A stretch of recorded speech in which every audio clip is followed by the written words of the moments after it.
Why were Africa's leaders glaringly absent from Donald Trump's second inauguration as the 47th President of the United States? As the world tuned in on January 20th, 2025, to witness the historic swearing-in, questions emerged about the conspicuous lack of representation from the African continent. Trump's event, a mix of political allies and billionaire supporters, left out leaders from Africa, a continent rich in potential and strategic importance. Was this an oversight, or does it signal a deeper shift in U.S.-Africa relations under Trump's leadership? Unlike previous inaugurations, Trump's second term began with a notable deviation, inviting foreign dignitaries to what is traditionally a domestic political affair. However, the guest list seemed less about diplomacy and more about ideology and wealth. Silicon Valley titans like Elon Musk, Jeff Bezos, Tim Cook, and Mark Zuckerberg were given prominent seats. Political camaraderie was also on display, with nationalist leaders such as Argentina's Javier Milei, Italy's Giorgia Meloni, Hungary's Viktor Orban, and El Salvador's Nayib Bukele in attendance. These guests share an ideological alignment with Trump, known for his nationalist policies and America First mantra. Their presence underscored Trump's preference for allies who mirror his worldview. Missing from this exclusive gathering, however, were African leaders, despite the continent's growing economic and geopolitical significance. Historically, African leaders have not been invited to U.S. presidential inaugurations.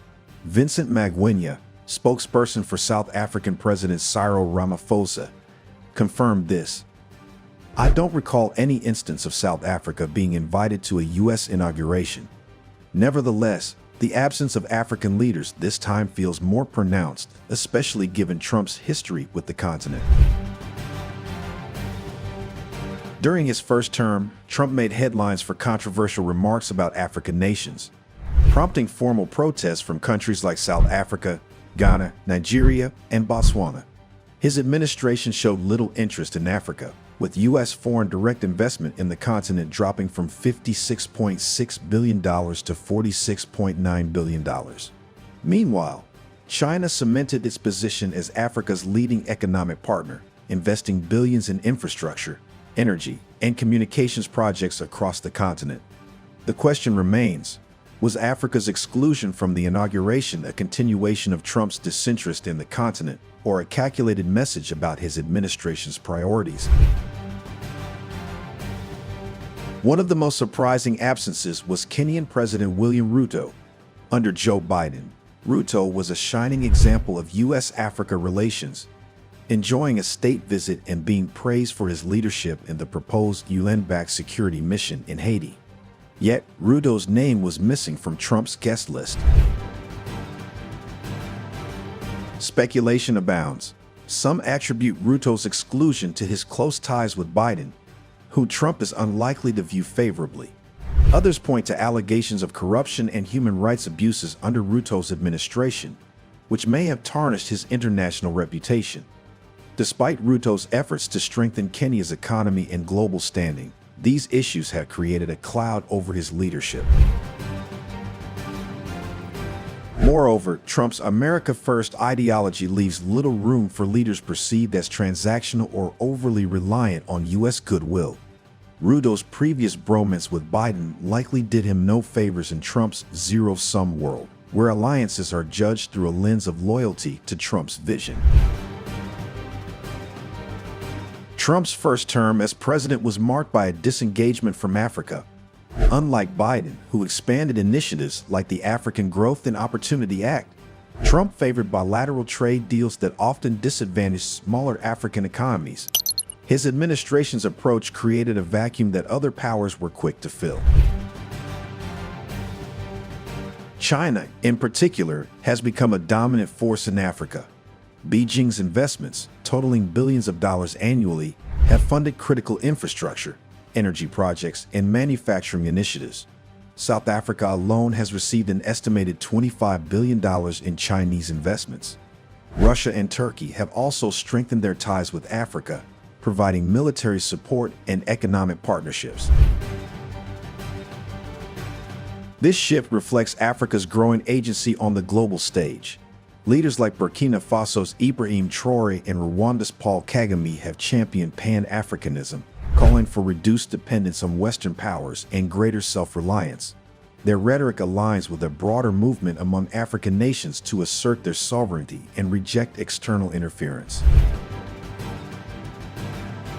The exclusion of African leaders from Trump's inauguration is more than a diplomatic slight.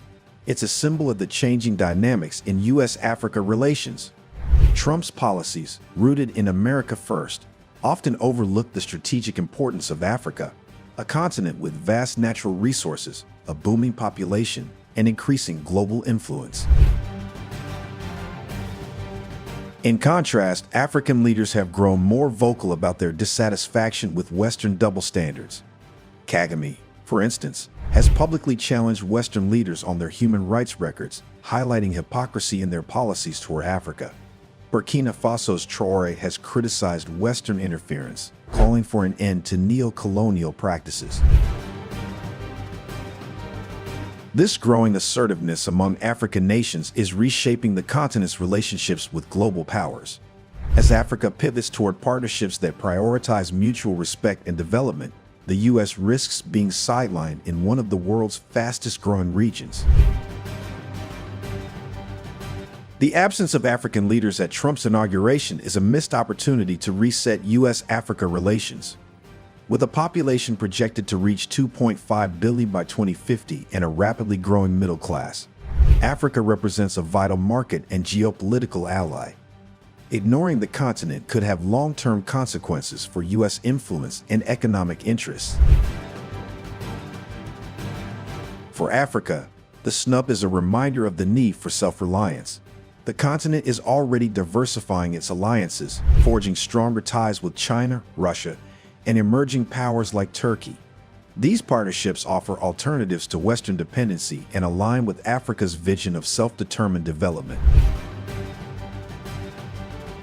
As Trump embarks on his second term, the question remains, will he continue to neglect Africa, or will he recognize its strategic importance? The answer could define the future of U.S.-Africa relations. Your perspective matters. What do you make of Africa leaders being snubbed by Trump at his inauguration?